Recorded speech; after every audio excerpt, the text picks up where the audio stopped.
lumabas lang ako para kumain ng ihaw. Biglang hinalikan ako ng isang napakagandang babae na mukhang sosyalera. Hindi pa ako nakakapag-react. Narinig ko na ang malinaw na boses ng babae. Kita mo, ito ang bago kong boyfriend. Diretso agad akong nakahanap ng kapalit. Kaya isa talaga akong ubod ng sama na babae. Tigilan mo na ang pangulit sa akin. Mahigpit na nakasandal sa akin ang babaeng nasa bisik ko. Punong-puno nang hindi makapaniwala ang mukha ng lalaking nasa harap. Kasunod noon, parang hangin siyang sumugod sa akin habang nakakuyom ang kamao. Napakabilis ng mga pangyayari, kaya likas na niyakap ko ng mahigpit ang babae at tumayo. Umatras ako ng isang hakbang, at naiwasan ang atake ng lalaki. Sa sobrang takot ko, parang lalabas na ang puso ko bago pa ako makapagsalita. Bigla nang inupakan ng magandang babaeng iyon si Songyan ng may pagkainis. Putang ina, may utak ka ba? Chenki, isa kang ubod ng sama na babae. Sobrang bait ko sa'yo pero hindi mo pa rin ako mahal. Wala kang puso. Bahagyang tumawa si Chen King. Sinabi ko lang yon para pagbigyan ka. Sino ba ang unang nag-check-in kasama ng babaeng iyon sa sports college ng universidad natin? Pagkasabi niyon, biglang natahimik si Songyan. Inimbestigahan mo ako. Malamig ang tingin ni Chenki. Karapat-dapat ka ba? Hindi nakapagsalita si Songyan ng matagal. Sinamaan niya lang ito ng tingin, saka tumalikod at tumakbo. Sa wakas, nakahinga rin ako ng maluwag. Doon ko lang napagtanto. Nayakap-yakap ko pa rin ang babaeng ito na si Chenki. Pasensya na. Doon lang siya tumingala at tiningnan ako. Pero puno ng pagsusuri ang tingin niya. Naguluhan ako. Sa sandaling iyon, isang babaeng hingal na hingal ang tumakbo papalapit. Bakit ka napunta rito? Kanina pa kita hinahanap. Eto. Nang makita kong umalis na ang napakagandang babaeng iyon, tinamad na akong pakialaman pa sila. Umupo na lang ulit ako at ipinagpatuloy ang paglamon sa inihaw ko. Hindi ko alam kung dahil sa galit o gutom. Walang tigil akong nagsubo ng ihaw at beer, hanggang sa hindi na ako makakain pa. Pero ang karma, ang bilis dumating. Hating gabi na, sumakit ang tiyan ko nang halos hindi ako makahinga. Namumutla ang buong mukha ko, at punong-puno ng malamig na pawis ang noo ko. Hanggang sa malapit ng mag-umaga, doon lang ako nakatulog ng hilo-hilo. Nang magising ako ulit, basang-basa ang buong katawan ko. Kinalagkad ko ang pagod kong katawan para maligo. Pagkatapos ay nagsaing ako ng lugaw. Mag-isa akong nakaupo sa mesa at dahan-dahang umiinom nito. Nakakatakot ang katahimikan ng bahay. Ang tunog lang ng kutsarang tumatama sa mangkok ang maririnig. Pero kasisigop ko lang ng huling kutsara ng lugaw. Biglang may nagbukas ng pinto mula sa labas ng may click. Isang babaeng nasa katanghali ang gulang na nakasuot ng propesyonal na damit ang pumasok. Biglang lumiwanag ang mga mata ko.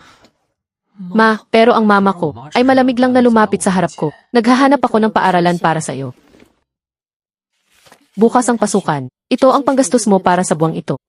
Aalis ako papuntang abroad. Kung kulang ang isang buwang pera, tumawag ka na lang uli. Pagkasabi niyon, dumiretso siya sa itaas para mag-empek. Hindi nagtagal, bumaba siya na maihila-hilang malaking maleta. Mula simula hanggang dulo, hindi na niya ako muling tiningnan. Mama, mag-ingat ka sa biyahe. Katahimikan lang ang isinagot sa akin. Sa mesa ay may bagong-bagong notice of admission at isang tumpok ng malamig na perang papel. Ito lang ang tanging pagmamahal ng ina na ibinigay sa akin ng mama ko. Kasabay nito, may inorganisang car racing event ang East City University. Umuugong ito sa lakas ng makina. Ang nasa kotse ay ang pulang buhok na magandang babaeng si Chen Jun. Sa pagliko niya sa kurbada, hindi lang siya hindi bumagal. Madali pa siyang rumatsada at tumawid agad sa finish line. Ateksin, baliw ka ngayon? Nihulihan ng kotse mo, hindi namin makita. Kung mahina ka, mag-practice ka pa. Ateksing, punta tayo bukas sa Hongqiao Club para tumambay. Balita ko maraming bagong dating. Pero ngumiti lang si Chen Kin. Diretso siyang sumakay, pinaandar ang kotse at umalis. Hoy, Ateksing, pupunta ka ba o hindi? Hintayin mo ako. Pero pagsapit ng gabi sa tapat ng Hongqiao Bar, pagkapasok ni na Chen Kin at si Linlin. Xing, at Linlin, gaya ng dati ba? Esan, at ipatawag mo na rin si Jayan. Sige, ayusin ko agad.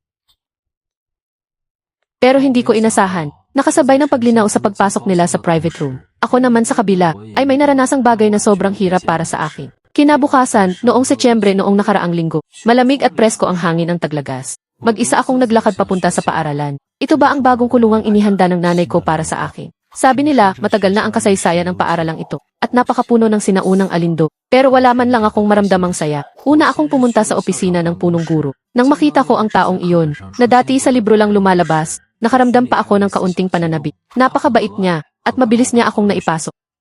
Pagkatapos, pinapunta niya ako sa advisor. Binuksan ko ang pinto ng opisina. May isang babaeng maingat ang ayos ng makeup, pero seryoso ang ekspresyon na nakaupo sa loob. Kinuha niya ang aking report card. Isang sulyap lang at basta niya itong inilapag sa gilid. Wala akong pakialam kung saang maliit na lugar ka galing dati, o gaano kaganda ang grades mo. Pagdating mo sa universidad na ito, balik zero ang lahat. Puno ng paghamak ang tono niya. Baka dati ikaw ang top isa ng klase ninyo. Pero pagdating sa universidad namin, baka ni hindi ka makapasok sa top 100 ng batch. Saka lang kumuha ang advisor ng form mula sa kabinet. Iniabot niya ito sa akin. Ito ang form para sa pagkuha ng uniforme ng institute. Pagkatapos ng klase, ikaw na ang pumunta sa bodega ng student council. Pero habang hawak ko ang form, at akala kong makakapagsimula na ako ng bagong buhay, may isa na namang malaking eksenang naganap kay Chen Qin sa bar. Sa private room, Ate Qin, uuwi ka pa ba mamaya? O doon ka na lang matutulog sa itaas ng club? Si Chen Qin ay 21 taong gulang at nasa kapareho kong universidad. Dahan-dahang iminulat ni Chen Qin ang mga mata. Mahina niyang sinabi, hello. Magsasalita pa sana si Xilinlin, nang biglang bumukas ang pinto ng private room. Uy, hindi ba't si Binibiningking ito? Anong hangin ang nagdala sa'yo sa maliit na lugar na ito ngayon? May kailangan ka ba sa kuya mo? Bumagsak siya sa upuan sa tabi ni Chen Qin. Nakataas kilay niyang tiningnan siya, pero isang malamig na sulyap lang ang ibinigay ni Chen Qin sa kanya. Saka muling pumikit. Dito na nataranta si Xilinlin. Lumapit siya kay Zhao Jian. Jian, bilisan mo, tawagin mo ang paboritong nakababatang kapatid ni Ate Qin. Parang nababaliw siya ngayon. Saka lang sineryosong minasdan ni Zhao Jian ang nakapikit na si Chen Qin. Mahigpit ang kunot ng noo niya. Hindi niya namalayang iniunat niya ang kamay niya. Gusto sanang haplusin ang buhok ng babae. Pero parang may spider sense si Chen Qin, at agad na umiwas ng ulo. Sobrang pangit ng itsura ng mukha niya. Malamig niyang binitawan ang isang linyang, may lakad ako, mauuna na ako. Tinitigan ni Xilinling ang likod niyang walang pag-aalinlangan. At agad siyang humabol. Ate Qin, hintayin mo ako. Dinala ako ni Old Yuan papasok sa classroom. Sabi nila, ang makapasok sa universidad na ito ay nangangahulugang pagkatapos ng graduation. Pag-aagawan ka ng malalaking kumpanya bilang talento. Pero wala akong pakialam sa mga iyon. Ang gusto ko lang ay tahimik at maayos na makapagsimula ng bagong buhay. Pero hindi ko akalaing, sa pagbukas ko pa lang ng pinto, ang eksena sa loob ay halos magpahinto ng hininga ko. Tahimik na tahimik ang buong silid-aralan. Lahat ay nakayuko at nag-aaral. Walang ni isang taong walang ginagawa. Tinapik ng advisor ang mesa. Sabay-sabay na nag-angat ng ulo ang lahat. Ilang dosenang pares ng mata ang agad tumutok sa akin. Bahagyan niyang tinaas ang baba niya. Hudyat na magpakilala ako. Tumingin ako sa napakaraming ulong nasa ibaba, at biglang bumilis ang tibok ng puso ko. Puno ng malamig na pawis ang mga palad ko. Agad bumalik sa isip ko ang mga alaala ng pambubuli. Namutla ang mukha ko. Nautal kong nasabi, hello sa lahat. Chen na lang ang itawag ninyo sa akin. Pagkabagsak ng mga salita ko. Kinabahan akong hinintay ang mga pangungutyang parating. Pero sa mismong sandaling iyon, biglang umalingaw ang isang malinaw na palakpak. Sinundan ko ang pinanggalingan ng tunog. Isang babaeng may suot na pilak na salamin pala iyon. At kasunod noon, napapalakpak na rin ang buong klase. Sinulyapan ng tagapayo. Tinuro niya sa akin ang isang pwesto. Nasa likod pa nga iyon ng babaeng nanguna sa pagpalakpak. Pagkababa ko at kaupo lang ng maayos, biglang may boses sa may pinto na nagsabing, present po. Agad na napunta roon ang tingin ng buong klase. Napatingin din ako roon dahil sa kuryosidad. Pero nang makita ko ang mukha ng taong iyon, natigilan ako ng tuluyan. Siya pala ang pulang buhok na magandang babaeng nakita ko noong araw na iyon. Parang naramdaman din niya ang pagtitig ko. Tamad siyang sumulyap sa direksyon ko. Isang tingin lang, pero kitang-kita ko ang pagkamuhi sa mga mata niya. Iyong uri ng pagkamuhi na galing sa kaibuturan at walang pagtatago. May matindi ba kaming alitan? Nang makita ng tagapayo ang kapansin-pansin niyang buhok, parang kayang pumatay ng langaw sa tindi ng kunot ng noo niya. Ano ng pangalan mo? Chen Qin. Pero nang marinig ng advisor ang pangalang iyon, biglang lumuwag ang pagkakunot ng noo niya. Bakit ngayon ka lang dumating? Ha, guro. Ang pribadong buhay ng estudyante. Pakikialaman niyo rin ba? Pagkasabi niyon, hindi na niya hinintay ang sagot ng tagapayo. At dumiretso siyang pumasok sa classroom. Mayabang siyang umupo sa pinakahuling hanay. Pagkakita roon ng tagapayo, wala na siyang sinabi. Nagpatuloy na lang siya sa leksyon. Napakabilis niyang magturo. Wala akong libro. Kaya nakisiksik lang akong tumingin sa katabi ko. Ang mga itinuturo rito ay sobrang layo sa mga dati kong pinag-aralan. Pagkatapos ng 2 klase, litong-lito pa rin ako sa mga narinig ko. Mas lalo pang bumigat ang pakiramdam ko. Pagkatapos ng klase, dumapa agad ako sa mesa. Yung mabigat na pakiramdam na iyon, halos hindi ako makahinga. Biglang may kumatok sa mesa ko. Lumingon ako ng bahagya, at ang nakita ko ay ang babaeng nakaupo sa harap ko. Ayos ka lang ba? Ayos lang. Pero ipinagkanulo ako ng maputla kong mukha. Uminom ka ng mainit na tubig. Parang hindi maganda ang kulay ng mukha mo. May disposable na paper cup sa kabinet. Salamat. Nagpasalamat ako. Tumayo ako at lumakad papunta roon. Pero sino nang mag-aakalang na stock ng husto ang kabinet na iyon? Ilang beses kong sinubukan pero hindi ko talaga mabuksan.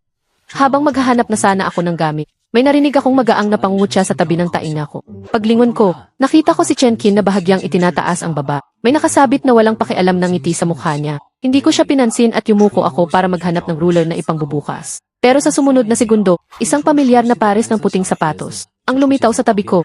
Ang nasa harap kong kaklase pala iyon. Bakit ka na parito? Itinaas niya ang kamay at magaang na tinulak iyon, at bumukas na ang kabinet. Nakita kong may tangang hindi mabuksan ang pinto ng kabinet, kaya tumulong na ako.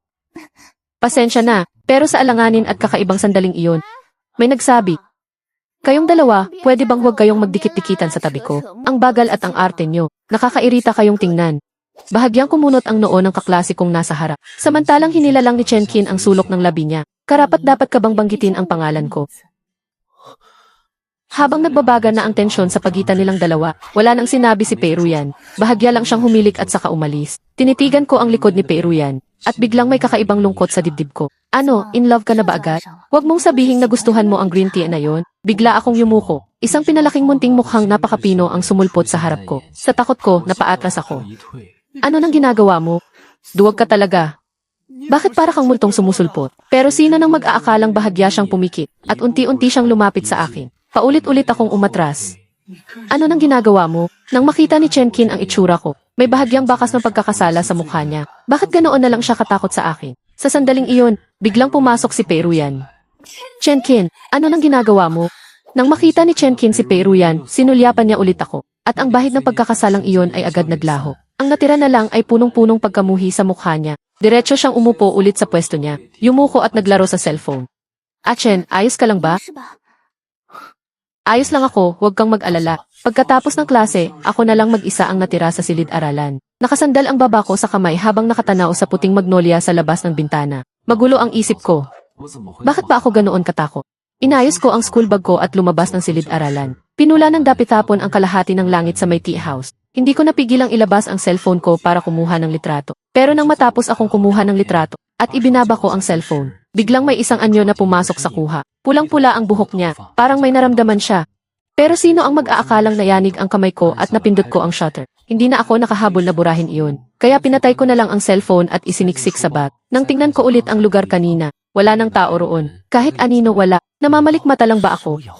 Biglang tumunog sa likod ko ang isang pamilyar na boses. Ano ang tinitingnan mo?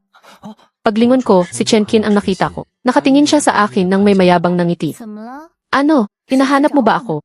Kanina ba, palihim mo akong kinunan sa cellphone?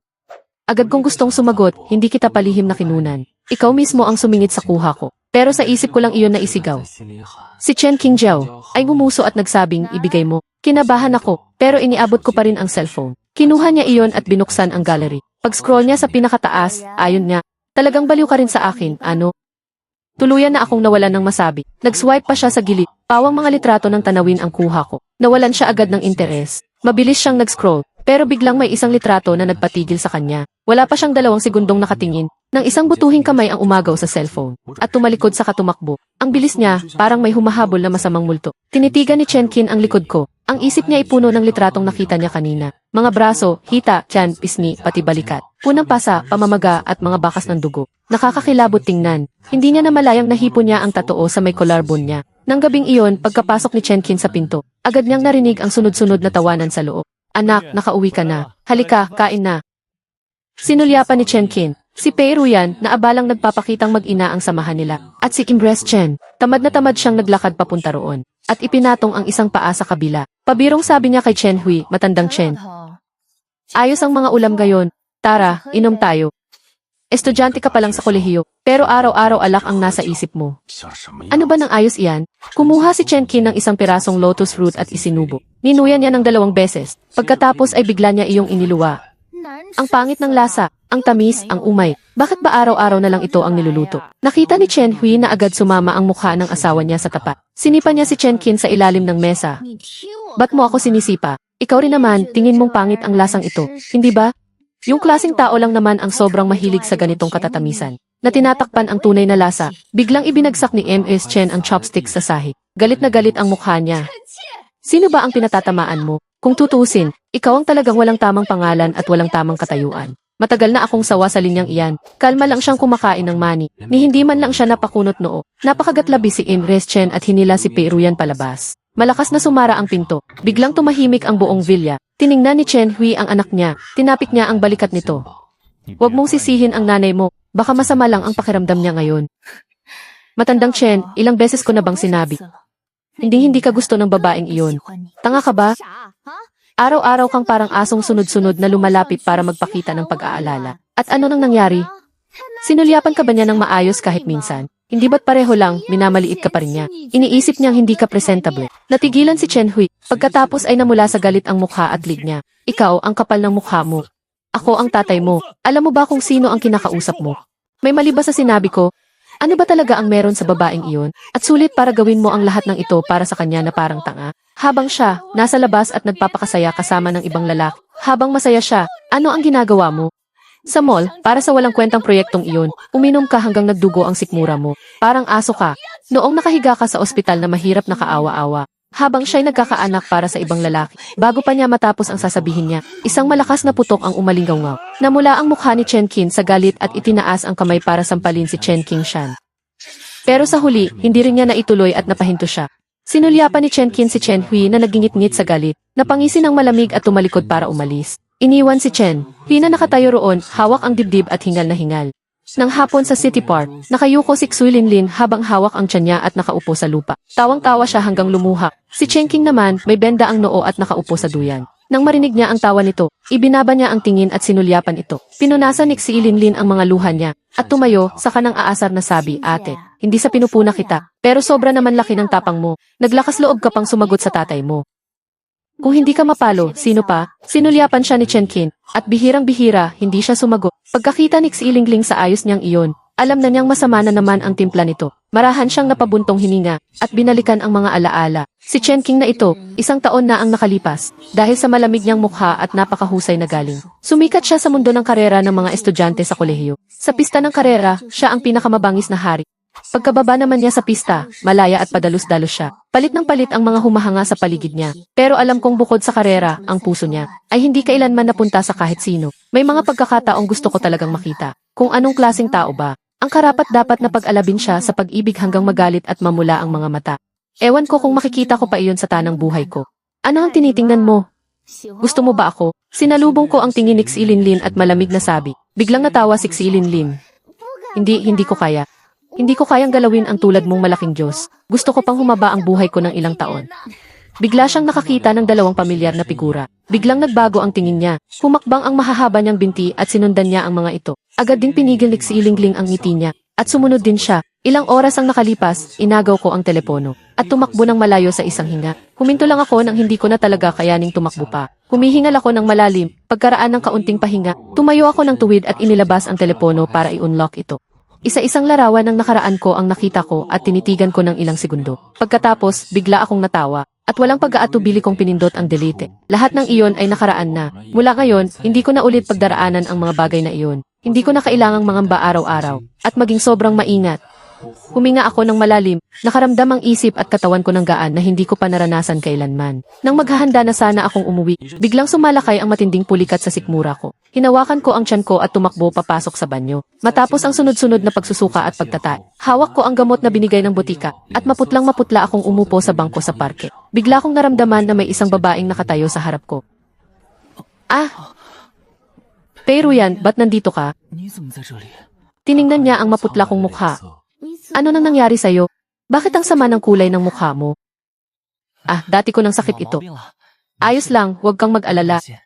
Sigurado ka bang ayos ka lang? Tiningnan ko ang maganda niyang mukha at tumango. Kung ganon, ihahatid na kita pa uwi. Tita Chen, ihahatid ko muna ang kaklase ko pa uwi. Hindi maganda ang pakiramdam niya. Mauna na po kayong umuwi. Babalik ako maya-maya. Sinulyapan ako ni Ginang Chen at hindi maganda ang tingin niya. Pero tumango pa rin siya. Tinitingnan ko ang maalab na pag-asikaso ni Peruyan. Medyo hindi ko alam ang gagawin. Hindi na kailangan, sa totoo lang. Kaya ko namang umuwi mag-isa, nakangiting sabi ni Peruyan. Halika na, sakto namang pareho ang daan natin. At makakapagkwentuhan pa tayo. Bahagya kong inilingon ang ulo ko at tiningnan si Peruyan. May pamilyar na anino ng isang tao na sumagi sa isip ko. Parang may gusto akong sabihin pero napigilan ako. Kung may gusto kang itanong mo na, sabi ko sabay hinto. Maingat kong tanong. Ikaw ba si Xiaosu? Tumingin sa akin si Peruyan. Bahagyang namula ang mga mata niya. Napangiti siya ng may ginhawa. Itinaas niya ang kamay at hinaplos ang buhok ko. Chen, sa wakas nakilala mo rin ako. Ikaw nga talaga si Xiaosu. Ang tagal na talaga nating hindi nagkita. Habang nagsasalita ako, medyo namamaos ang boses ko. May kerot kong sinabi, ikaw, bakit hindi ka nagpakilala sa akin ng mas maaga? Bukod kina papa at mama, si Peruyan noong kabataan ko, ang tanging taong matatawag kong kaibigan. Pero noong panahong iyon, hindi Peruyan ang pangalan niya, Suruyan ang pangalan niya.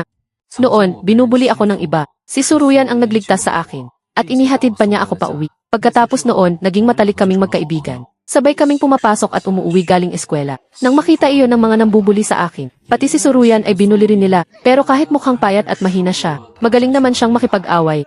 Pagkatapos silang matakot sa pambubugbog niya, hindi na nila kami muling binuli. Kalaunan, nagkasundo pa kaming pumasok sa iisang junior high school. Pero mula nang magsimula ang pasukan sa junior high, hindi ko na siya muling nakita. Nagtanong-tanong din ako kung saan-saan. At saka lang ako may narinig na ilang balita mula sa iba. Isang ulila si Suruyan. Nang 4 na taong gulang siya at pumanaw ang mga magulang niya, dinala siya sa ampunan para doon lumaki. At noong mag-junior high lang siya saka siya naampon. Kaya mula nang magwalo siya, wala na akong nabalitaan tungkol sa kanya. Pasensya na, Chen. Noon, wala talaga akong pagpipilian. Narinig ang boses ni Heruyan. Nakasubsob siyang may pagsisisi. Ayos lang iyon. Naiintindihan ko. Kumurap ang mga mata ni Peruyan. At akma na sana siyang magsalita ng, Hoy, Miss Pei, tapos ka nang kumain at dito ka pa nakikipag-date. Aba, sino ba naman ito? Si Miss P pala natin. Pagkasabi niyon, tiningnan niya ako sa tabi ni Peruyan. Sino ito? Bagong nobyo ba ni Miss P? Parang hindi pamilyar ang mukha. Tayo na. Hindi sila pinansin ni Peruyan. Ipinahiwatig niyang sumama ako sa kanya. Ilang araw pa lang kayong magkakilala. Nakikipag-date na agad kayo, ha? Huwag sabihing nagawa niyo na pati ang hindi dapat gawin. Peruyan, ikaw nga. Ang bilis ng usad mo. Chenkin, linisin mo ang bibig mo. Hindi lahat ng tao ay kasing sama mo mag-isip. Bakit? Ikaw lang ang pwedeng gumawa. Tapos bawal kong sabihin. Bahagya ko lang siyang sinulyapan. Umaasa sa kagagahang parang payaso para mapansin. Talagang kaawa-awa ka rin. Pagkasabi ko noon, hinila ko si Peruyan at tumalikod kami para umalis. Tinitigan ni Chenking ang papalayong kami habang dahan-dahang ikinukuyom ang mga daliri niya. Naging balot ng dilim ang maamong mga mata niya. At King, kailan ka pa naging ganyan ka-interesado sa batang iyan? Natigilan si Chenking. Pagkatapos ay para bang may narinig siyang biro at napangiti. Pinakakinasusuklaman ko ang mga palamuning gigolo. Nakakairita silang tingnan. Baka naman hindi ka rin niya type. Si Linlin, ibig sabihin lang noon wala siyang panlasa. Bakit mo naman ako minamaliit? Totoong ate, hindi ko nga magagawa iyon. Nang gabing iyon, nang umuwi si Chenking, bahagya siyang natigilan nang makita ang maliwanag na ilaw sa buong villa. Pero may naalala siya at saka mapanuyang napangiti. Hindi man lang siya nagpalit ng sapatos at dumiretso papasok. Nakita niya si Chen Hui sa sofa. May ngiti sa labi niya habang sinasabing, hinihintay mo ako. Lumapit ka. Lumapit si Chen Qin. Huminto siya nang may isang taong agwat sa pagitan nila. Ano nang gusto mong gawin, Chen Hui? Ano bang gusto mong gawin? Binubuli ko siya. Ano ngayon? Galit na lumingon si Chen Hui at tinitigan siya ng masama. Ikaw na suwail na anak, Chen Qi, alam mo ba kung ano talaga ang ginagawa mo? Pinalaki akong may ina pero walang amang nagturo. Ano pa bang klaseng tao ang kahihinatnan ko? Bago pa niya matapos ang sasabihin, sinampal siya ni Chen Hui. Bahagyang ikiniling ni Chen Qin ang ulo niya. Lalong naging malamig ang maselang mukha niya sa ilalim ng ilaw. Mahigpit ang pagkakakuyom ng labi niya. Walang imik siyang umakyat sa itaas. Bahagyang nanginginig ang kamay ni Chen Hui na ipinanghampas sa kanya. Pagbalik ni Chen Qin sa sarili niyang kwarto, pumasok siya sa banyo. Tinitigan niya ang bahagyang namamagang pisngi sa salamin at namula ang mga mata niya. Maagang maaga kinabukasan, nagmamadali akong pumunta sa paaralan. Ang mga estudyante ng disciplinary committee ay nagbabantay sa gate para itala ang mga nahuhuli. Tinakpan ko ang mukha ko at napabuntong hininga. Nakakahiya talagang mahuli sa unang araw pa lang ng pasok. Hay, napasulong ako ng ilang hakbang natanggap na ang kapalaran ko. Biglang may narinig akong hagikikan sa likuran. Hoy, Pogi! Ha. Sinulyapan ko, ang kamay na nakapatong sa balikat ko. Bahagyang nagsalubong ang kilay ko. Umatras ako ng kalahating hakbang para iwasan ang taong iyon. Binawi ni Shanshan ang kamay niya. Pasensya na. Ako ang naging padalos-dalos. Nakilala ko kung sino siya. Isang sulyap lang ang ibinigay ko sa kanya. Hindi pa kita nakikita dati. Bagong lipat ka, di ba? Kaklase mo ang tunay mong ate. Biglang may narinig na boses sa likuran, may bahid ng pang-ilong. Ano nang ginagawa ninyo? Ako. Ate. Nakapagbag ka pa pala. Sa itsura mo, mukhang hindi ka na naman halos natulog kagabi. Sinulyapan siya ni Chen Qin. Nilagpasan niya ito at dumiretso sa unahan. Mabilis na tumakbo si Ilingling para makahabol. Bahagyang huminto si Chen Qin nang mapadaan sa tabi ko. Pagkatapos ay nagpatuloy siyang maglakad ng walang emosyon sa mukha. Pagdating sa gate ng paaralan, hinarang kami ng mga taga-disciplinary committee. Isang babaeng miyembro ang nag-abot ng kamay para harangin siya. Matigas ang tono niya. Itinaas ni Chen Qin ang tingin. Diretsong nakatitig sa kabila ang maitim niyang mga mata. Kinilabutan ang babae sa tingin niya. Ang isa pang miyembro ng disciplinary committee sa tabi ay dali-daling humila sa kasama niya. Nakangiting nagpayo siya, papasukin mo na siya. Espesyal na presensya si Chenxin sa paaralan. Magaling na nga sa pag-aaral, mayaman pa ang pamilya. Kahit ang prinsipal, kailangan siyang pagbigyan ng kaunti. Pabayaan mo na siyang dumaan. Huwag kang maghanap ng gulo. Pagkatapos mag-atubili sandali, binitiwan din niya ang harang niyang kamay.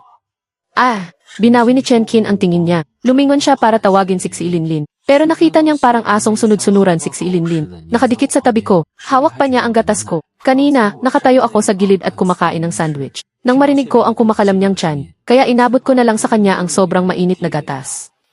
Gusto mong uminom? Kakatanggap lang niya ng gatas at isusuksok na sana ang straw. Nang bigla itong agawin ng isang tao. Ate, ikaw rin naman, hindi ka pa nag-aalmusal. At inumin mo talaga ang bigay niya? Hindi ka ba natatakot na malason? Imposible naman siguro iyon. Umangat ang sulok ng labi ni Chen King sa ngiti, pero hindi iyon umabot sa mga mata niya. Bakit imposibleng mangyari? Lumingon siya sa akin, at nagsabi, hindi mo ba alam na habang mas maganda ang isang nilalang, mas malakas ang laso nito? Pagkasabi niyon, hawak ang gatas, mayabang siyang dumaan lampas sa disciplinary committee, at pumasok sa campus.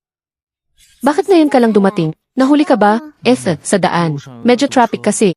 Nakuha mo na ba ang uniforme mo? Nakalimutan ko. Ayos lang, sasamahan kitang kunin pagkatapos ng klase. Alam ko kung saan. Salamat.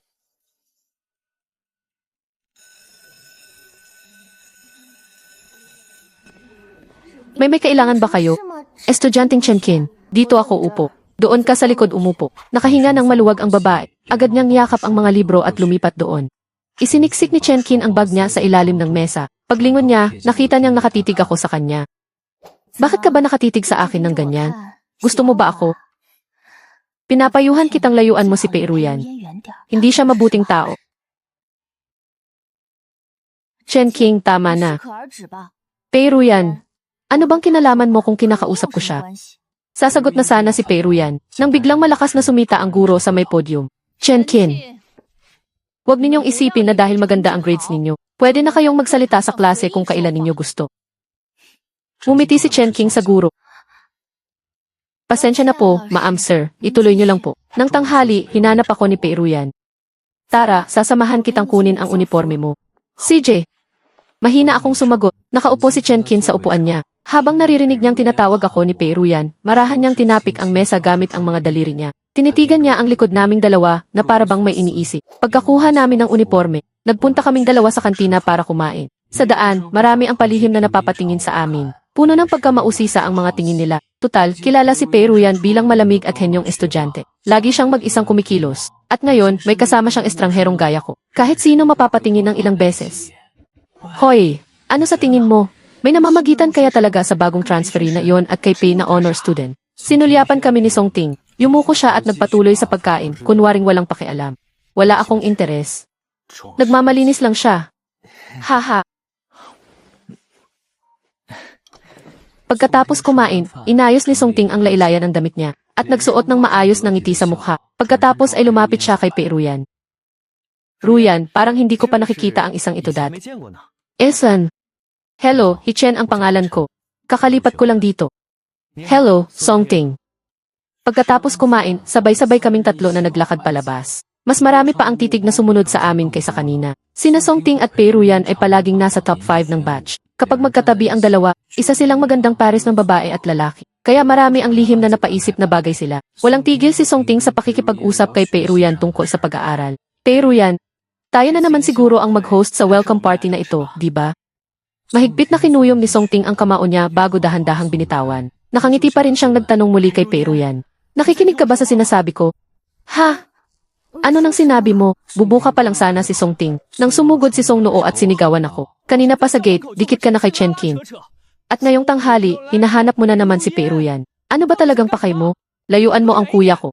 Songnoo, ayusin mo ang pagsasalita mo. Huwag kang maging bastos ng ganyan. Kung hindi kami tanggap dito, aalis na lang kami ngayon din. Pagkasabi noon, sinenyasan ako ni Peiruyan sa pamamagitan ng tingin niya. Pagkatapos, sumunod akong umalis kasama siya. Dumiretso kaming naglakad palayo. Ruyan, hindi iyon ang ibig kong sabihin. Sandali, hinila ni Songnoo ang kuya niya. Ganito na nga siya. Halatang pinapabayaan na niya ang sarili niya. Nakikihalubilo pa siya sa taong ganyan na hindi malinaw ang pagkatao. Bakit mo pa siya pinapansin? Tinitigan ni Songting ang likod ni Peiruyan. at napuno ng pait ang puso niya. Sa tagal nilang magkakilala, ngayon lang siya unang beses na ipagtanggol ang isang lalaki. Posible bang gusto niya talaga si Hichen? Bakit sa tuwing napupunta ako sa bagong lugar, lagi akong kinamumuhian ng mga tao? Pala, hindi naman talaga ako nagbago kailanman. Ako pa rin ang taong kinasusuklaman ng lahat. Ano nga nangyari, Chen? Hindi ka ba masaya? Gusto mo bang lumabas tayo at magpahangin? Tumango ako, isa sa unahan at isa sa likuran, lumabas kaming dalawa ng classroom. Sa rooftop ng paaralan, tingnan mo, kahit gaano kahirap o nakakainis ang isang bagay. Kapag sapat na mataas ang kinatatayuan mo, kapag tiningnan mo mula sa malayo, nagmumukha itong napakaliit. Lumingon ako at tumingin sa kanya. Hinaplos ng hangin ang buhok niya, kaya banayad itong kumulo. Biglang bumalik ang alaala ko sa taong 11 anyos ako. Sa eksenang inaapi ako noon. Pero noon, may isang babaeng matapang na sumugod para tulungan ako. Iyon ang unang pagkikita namin ni Peiruyan. Kalaunan, naging matalik kaming magkaibigan na pwedeng magkwentuhan tungkol sa kahit ano. Nasa rooftop kami kasama siya at sabay lang kaming bumaba ng malapit na ang klase. Pagpasok sa classroom, nakaupo si Chen Qian sa upuan niya. Nang makita niyang sabay kaming pumasok, may dumaan na bahagyang paninigas sa mukha niya. Kakaupo ko pa lang nang mapansin niya ang taing ako, saka sinabi niya nang may bahagyang selos, nakabalik ka na mula sa date. Lumayo ka sa akin. Bakit parang hindi ka masaya sa tono mo? Nag-away ba kayo ng Peiruyan mo? Malamig akong gumisik.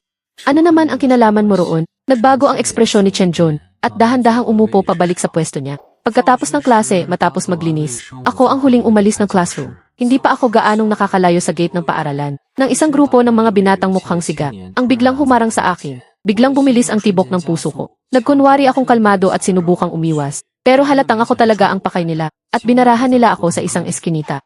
Sino kayo? Ano nang gusto ninyong gawin? Turuan ka lang namin ng leksyon. Para hindi mo pinagnanasaan kung sino-sinong babae, biglang umalingaw ang boses ng isang dalaga, kayo.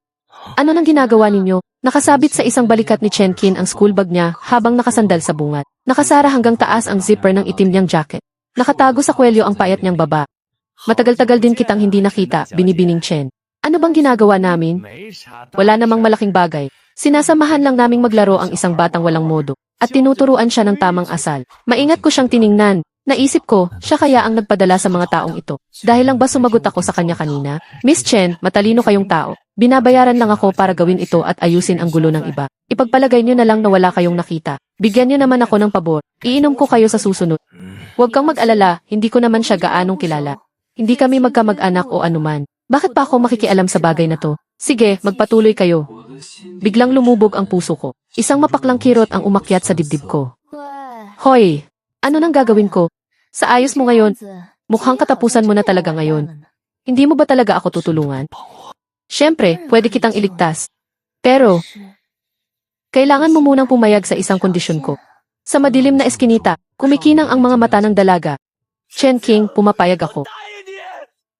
Huminto sa paghakbang si Chen Qin, nakararating lang sa labas ng eskinita. Mumiti siya ng may pilyong saya. Inihagis niya sa lupa ang school bag niya. Hinubad ang jacket at ibinato roon, saka tumalikod at naglakad pabalik. Ilang minuto lang ang lumipas, at umalingaw sa eskinita ang sunod-sunod na sigawan sa sakit. Nakadikit ako sa pader, gusot na gusot ang ayos. Pinagmasdan ko ang maliksi niyang kilos. Mabilis, malupit at eksakto. Masanay siya kaysa sa kahit sinong nakita ko. Biglang bumunot ng maliit na kutsilyo ang lalaking dilaw ang buhok, at sumugod kay Chen King sa gitna ng kaguluhan. Mabilis akong dumampot ng school bag at ibinato iyon sa lalaking yon. Buti na lang at damit lang ni Chen King ang nasugatan ng talim. Buwisit na to, gusto ba niyang makulong? Lumingon siya sa akin. Napatigil ako sa tingin niya, at kusa kong hinigpitan ang katawan ko. Lumapit si Chen King sa harap ko, may bahagyang pag-aalala sa tono niya. Nasaktan ka ba? Itinaas ko ang braso niya, at tiningnan ang punit niyang uniforme. Dahil sa pakikipaglaban kanina, nabasa ng manipis na pawis ang mukha niya. Namumula ito, lumapit si Chen King sa harap ko, may bahagyang pag-aalala sa tono niya. Ikaw ba, nasaktan ulit? Itinaas ko ang braso niya, at tiningnan ang punit niyang uniforme. Dahil sa pakikipaglaban kanina, nabasa ng manipis na pawis ang mukha niya. Namumula ito. Ayos lang, hindi ba maayos naman ako? Pinulot ko sa lupa ang school bag naming dalawa, at hinila ko siya palayo sa magulong eskinita. Sa kalsada, magkatabing naglalakad kami ni Chen Junhoy. Huwag mong kalimutan ang ipinangako mo sa akin kanina. Huminga ako ng malalim at nagtanong, sabihin mo nga, ano ang gusto mong ipagawa sa akin? Yes, sir, hindi ko pa napag-iisipan.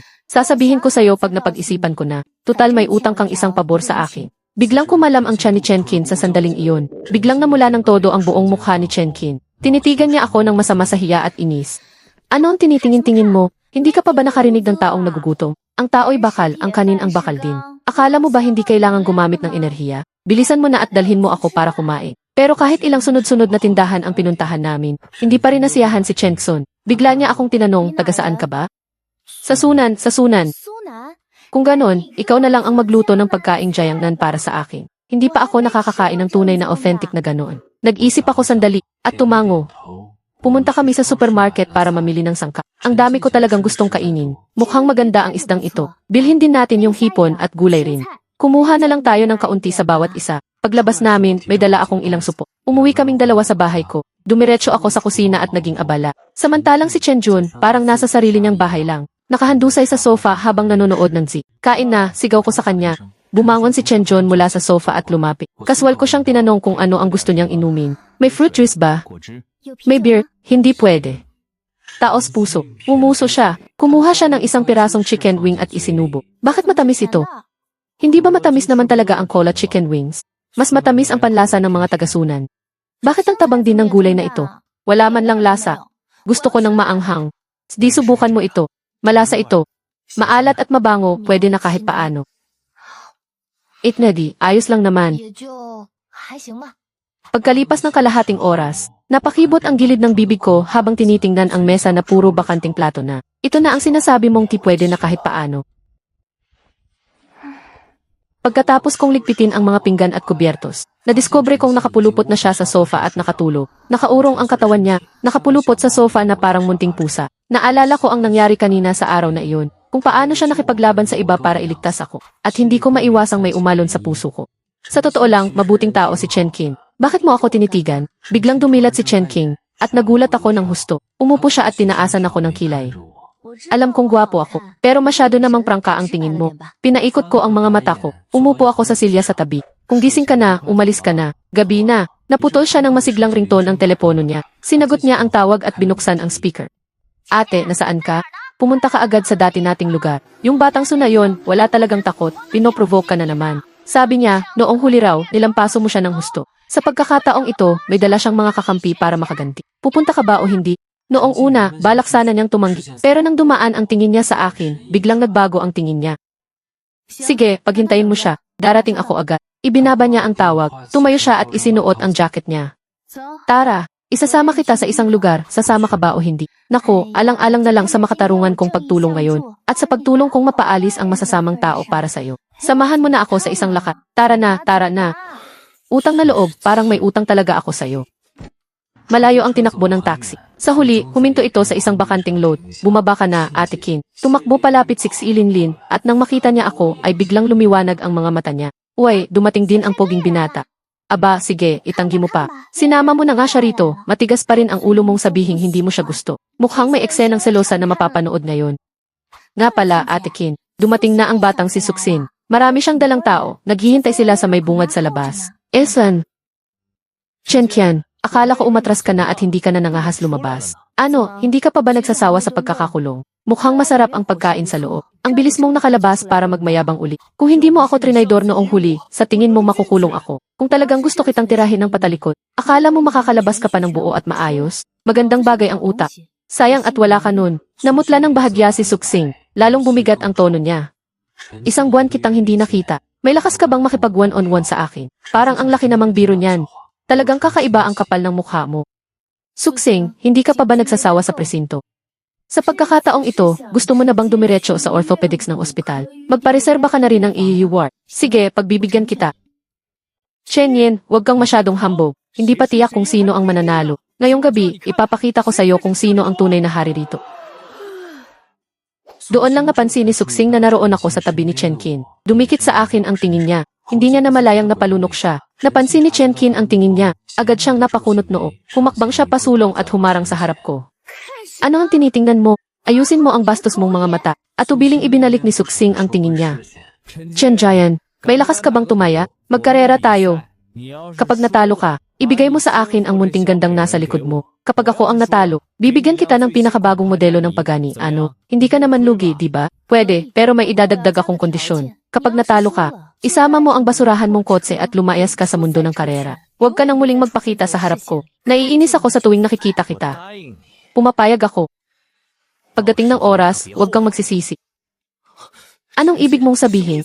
Anong karapatan mong magdesisyon para sa akin? Ano ba, paano mo ako nagawang gawing pustahan? Paano kung matalo sa karera? Talaga bang hahayaan mo akong sumama sa manyak na iyon?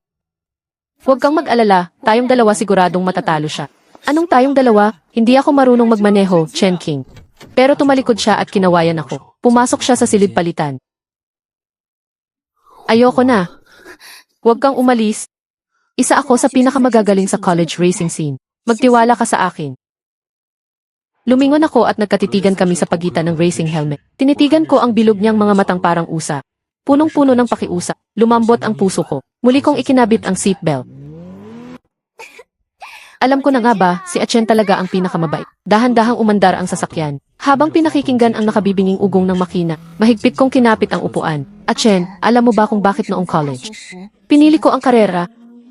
Ang pakiramdam na ito nang humaharurot sa track. Parang naiiwan sa likod ang lahat. Napapalimot nito sa akin ang lahat ng masasakit na bagay. Tinatangay ng hangin ang lahat ng alalahanin. Sana maranasan mo rin iyon. Parang palasong kumawala ang sasakyan at bumulusok pasulong. Ang malakas na puwersa ng pag-arangkada ay idinikit ako sa sandalan. Mabilis na umatras ang mga tanawin sa magkabilang gilid ng paningin ko. Ang mga panlalait at pang-aaping nakapalibot sa akin noon. Parang naglaho lahat. Naramdaman ko na tila ako at ang hangin lang ang nasa buong mundo. Sa track, mahigpit na naghabulan ang dalawang kotse. Bahagya akong lumingon at minasdan ang seryoso niyang tagiliran. Biglang bumilis ang tibok ng puso ko. Sa karera, huling kalahating ikot na lang ang natitira. Ang kotse ni Suksing ay nasa pahilis na likuran namin. Mahigpit na humahabol sa amin. Biglang umalingaw ang malakas na tunog ng pagbilis ng kotse. Sinagad ni Chen Qian ang apak sa silinyador. Siya ang unang nakarating sa finish line. Hinubad namin ni Chen Qian ang helmet at bumaba ng kotse. Galit na tumalon pababa ng kotse si Suksing. Hindi ko kailangan ang kotse mo. Masyadong pangit ang performance, hindi bagay sa akin. Tandaan mo ang ipinangako mo. Isama mo ang kalokohan mong kotse at lumayas ka sa racing circle. Huwag ka nang muling magpakita sa harap ko. Sige, Chen Xin, matapang ka. Mas mabuting ipagdasal mong kaya mong manatiling mayabang ng ganyan habang buhay. Baka isang araw ikaw naman ang bumagsak. Ha ha ha. Umalis na tayo, pangit ang hangin dito. Sumunod ako kay Chen Jun sa pag-alis sa track. Kumusta ang pakiramdam ng karera kanina? Hindi ka naman nasuka, di ba? Ayos naman. Ang pakiramdam na humaharurot sa track na ganito. Napapalimot sa akin ang lahat ng masasakit na bagay. Kaya, Chen Xin, ano ba ang ikinalulungkot mo? Anong klaseng bagay iyon? Na kailangan mong kalimutan sa halos parang paglalabas ng sama ng loob na bilis? Ano bang tinitingnan mo? Gabi na, maawa na ako at ihahatid na kita pa uwi. Chen King, salamat. Talagang salamat sa pagtulong mo sa akin ngayon, ayos na ako. Bakit bigla kang naging seryoso? Saka, hindi ba tinulungan mo rin akong talunin si Suksing? Pareho naman tayong nanalo, hahaha. Pero nasa upuan lang ako sa tabi ng driver. Bukod sa mahigpit na pagkapit sa seatbelt, parang wala naman akong naitulong. Dahil kapag nasa tabi kita, kampante ako. Talaga? Kung ganon, dapat magpasalamat ka ng maayos sa akin. Kapag nahuli na, hindi mawawala ang parte mo. Mabilis na nakarating ang sasakyan sa tapat ng bahay ko. Chen, see you bukas. See you bukas, Chen Xin.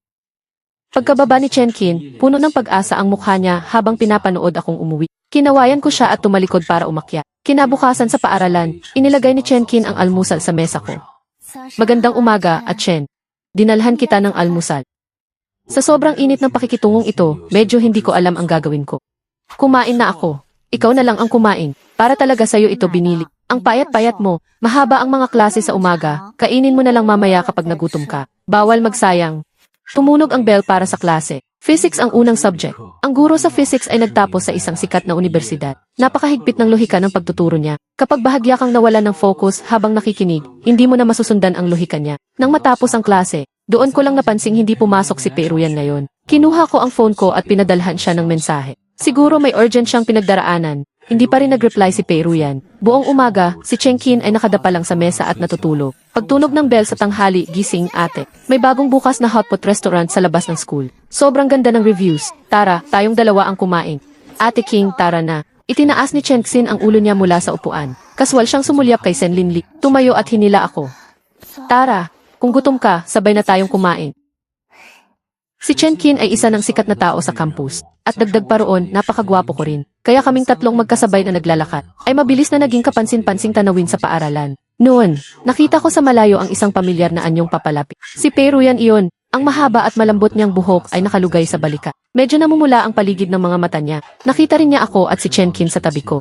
Pagkatapos ay umiwas ang tingin niya at dumaan sa tabi namin. Sinasabi ng kutob ko na siguradong may nangyari kay Peruyan. Mauna na kayo, hindi na ako sasama. Pagkasabi ko kina Chenkin, tumalikod na sana ako para umalis. Tumigil ka.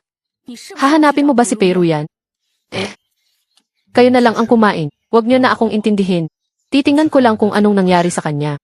Kung hahanapin mo siya ngayon, huwag ka nang babalik para makita pa ako. Namula ang mga mata niya at diretsong nakatitig sa akin. Pipilitin mo na naman ba ako? Naalala ko ang mga panahong mapilit at padalos-dalos si Chenkin. Sa susunod na lang tayo kumain.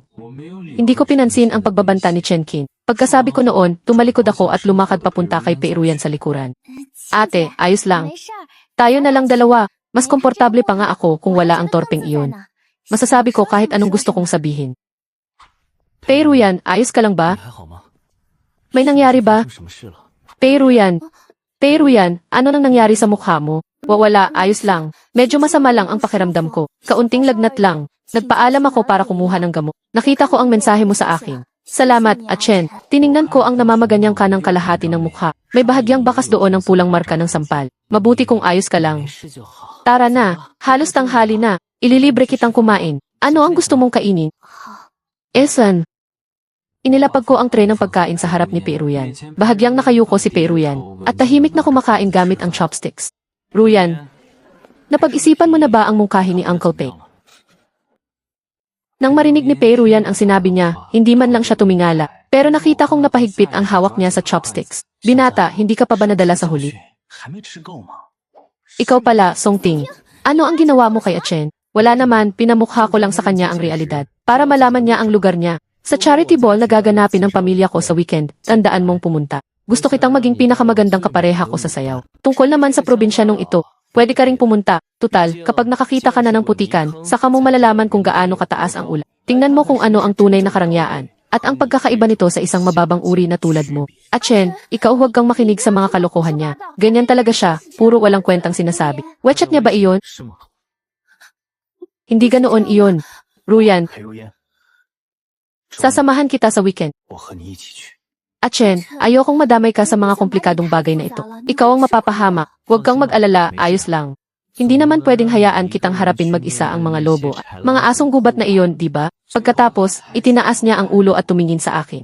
Sa mukha niyang dating balisa, sumilay ang bahagyang ngiting panatat. Pagkatapos ng lunch break, nanatiling bakante ang upuan ni Shenjin. Tinawagan ko siya para subukang makontak, pero hindi talaga matawagan. Kaya hinayaan ko na lang siya, dahil alam ko na may mas mahalagang bagay akong dapat gawin ngayon. Sabado ng gabi, dumating ako ayon sa usapan sa open air dance hall ng pribadong clubhouse. Ang ball na tinutukoy ni Songting ay investment ball na inorganisa ng pamilyang Chen, ang bagong mayamang tech giant ng T-City. Sa gitna ng ballroom ay ang marangal at elegante na mag-asawang Chen, na mahigit 10 taon nang masigasig sa gawaing pangkawang gawa. Dumating din sina Songting at Songnuo. Pareho silang nakabihis ng pino, may hawak na wine glass at buong siglang nakikipag-usap sa magkapatid na Pi. Palakad-lakad ako sa ballroom. Nang masulyapan ko ang isang pamilyar na anyo, nakasuot ng casual si Chenkin at nakaupo sa sofa. Isa-isang kumakain ng ubas. Chenkin. Achen, bakit nandito ka? Pagkatapos ay tumingin siya kay Peruyan sa dance floor at mapanuyang nagsabi, Aba, kaya pala. Nakapasok ka rito dahil kay Peruyan, ano? Talagang pursigido ka. Achen, sinundan mo pa talaga siya hanggang sa ganitong lugar. Ganoon mo ba talaga siya hindi mabitawan? Hindi ko pinansin ang panunuya sa mga salita niya at nagtanong, bakit sa mensaheng ipinadala ko sa'yo? Hindi ka pa rin sumagot, nag-aalala ako sa'yo. Bakit naman ako sasagot sa'yo? Kung ayoko sumagot, hindi ako sasagot. Hindi ba magkaibigan tayo? O, magkaibigan? Kung ganoon, anong klaseng magkaibigan? Ordinaryong magkaibigan lang ba o magkasintahan? Sasagot na sana ako, nang lumapit si Peruyan. Achen, dumating ka pala. Kanina pa kita hinahanap. Miss Pei, ano naman ito, naghahanap ka ba ng susunod mong masasandalan? Pupunta ka ba sa pamilya Song para magpalakas? O sa pamilya Zhao? O sa pamilya Wang? Ang dami mong pinipili, kaya pa bang makita ng mga mata mo lahat iyon? Baka malito ka sa kakapili. Chenkin, pwede bang maayos kang magsalita? Bakit sa tuwing ganito na lang? Sa oras na iyon, lumapit din ang magkapatid na Song. Tumingin sa akin si Song Luo at nang uyam na sinabi, Kuya, nandito pala talaga siya. Sa universidad, pribilehiyo mo nang makita kami. Hindi kami mga taong maaabot mo. Anong klaseng katayuan mo ba? Isang utusan lang na taga-erand ng kumpanya ng logistics. Lesiu, ang suot mong suit, saang ukay-ukay mo nabili ang peking iyan? Alam mo ba kung anong luxury custom brand ang ginagaya niyan? At may lakas ka pang isuot yan? Songting, sumusobra na kayo. Ruyan, bakit pati ikaw pinagtatanggol mo siya? Pinamumukha ko lang sa kanya ang realidad, para malaman niya kung sino siya. Huwag kang managinip ng gising. Kung sino ako, kung ano ang katayuan ko, hindi kayo ang may karapatang humusga. At least, hindi ko kailangang yurakan ang iba para umangat, o umaasa sa iba para patunayan ang sarili. Tingnan nyo, iyan ang presidente ng Ungroup. Diyos ko, totoo pala ang chismis. Babae pala siya. Bakit bigla siyang lumitaw dito? Nagkatinginan ng masama ang magkapatid na Song, at dali-daling sumiksik sa gitna ng mga tao. Halimbawa, si Yanzi ay napatingin sa akin ng may pagtataka. Unti-unting lumapit sa aming tatlo ang mga tao. Sa sandaling iyon, may isang babaeng nasa gitnang edad na lumabas mula sa karamihan. Dahan-dahan siyang lumapit sa akin. At saka huminto. Pagkatapos sinabi niya sa akin, ito ba ang kaklase na nakilala mo sa bago mong paaralan? Mukhang sa bago mong paaralang ito. Medyo makulay ang buhay mo. Pagkasabi niyon, tumalikod siya at umalis. Sa likuran niya, si Chen Qin, Pei Ruyan, Song Ting, Song Noo at marami pang tao sa mundo ng negosyo, ay pawang nakatingin sa akin na may kanya-kanyang iniisip. Hindi ko maiwasang isipin, si Song Ting talaga, ni hindi man lang niya naisip. Naku, wala talaga akong kahit kaunting pinagmulan. Paano ako basta-basta makakalipat sa napakatinding kompetisyong pangnegosyo? Zuno is a high school. Ang mga magulang ko ay dating mga kilalang bituin sa mundo ng negosyo. Ang buhay ko bago mag-4 na taong gulang ay lumipas sa walang alalang pagmamahal at pag-aaruga. Pero isang aksidente sa sasakyan ang kumitil sa buhay ng ama ko. Pagkatapos noon, naging mailap ang nanay ko. Ibinuhos niya ang lahat ng lakas niya sa negosyo ng ama ko. Nang magkaisip na ako, kusa akong lumipat palabas ng villa namin at namuhay mag-isa sa labas. Tutal, para sa akin, ang presensya ng nanay ko ay parang meron man o wala. Pagkaalis ng nanay ko, masiglang dumagsa sa harap ko ang maraming tao. Itinulak nila si Pei Ruyan sa tabi ko. Young Master Jiang, ikaw at ang Ruyan namin ang pinakamalapit sa paaralan. Kailan ka magkakaroon ng oras na dumalaw sa bahay namin? Ganyan talaga sa mundo ng negosyo. Mas mabilis pang magbago ang ihip ng hangin kaysa sa pagbaliktad ng pahina. Kanina, wala lang sa kanila ang pangungutya ni Song Ting sa akin. Pero habang parami ng parami ang mga tao sa paligid ko, humanap ako ng pagkakataong dumulas papunta sa balkonahe para magpahinga. Bakit ka lumabas? Young Master Jiang, hindi mo ba gusto ang ganitong pakiramdam na parang kayamanan kang sinasamba ng lahat? Hindi nga, ayoko talaga. Ikaw naman, bakit ka rin lumabas? Ang mga tao sa loob ang pinaka-plastic sa lahat.